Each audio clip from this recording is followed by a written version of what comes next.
gone through a very difficult year, and the government does require a lot of revenues. But we are expecting a V shaped recovery. That's what the government's been saying in all seminars and in public forums. If that is the case, my expectations from the budget are: first, let's consider individual taxation. I think threshold limits must be increased for different individuals, categories of individuals like normal individuals, for women, for senior citizens. I'm looking at something like a work from home allowance should happen because that's becoming the norm now. And the third very important thing, we have been talking about a Corona cess. If this cess were to be imposed, I don't think it should be imposed only on the high income earning individuals.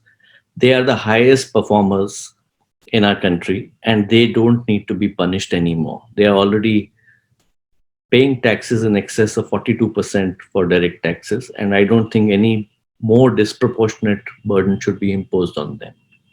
On corporate taxation, I think uh, government should maintain rates. There should be a policy of long-term stability on direct tax rates. You can't just take 1 year because it's not been that good and reverse the trend that you have started. The 22% tax on corporate and 15% for new manufacturing units, I think, must be maintained. The government must look at doing something on long-term capital gains as well.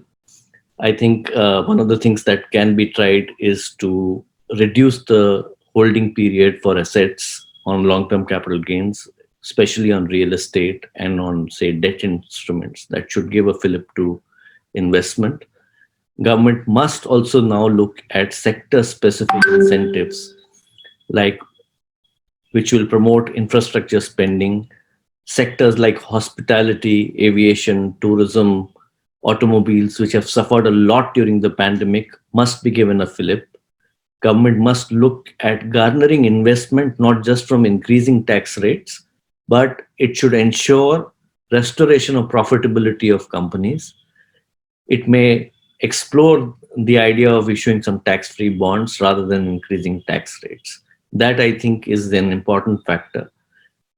You cannot use this year to increase tax rates. You should rather go for higher turnover of taxes rather than increasing the rates. That's my take on what I expect from the budget.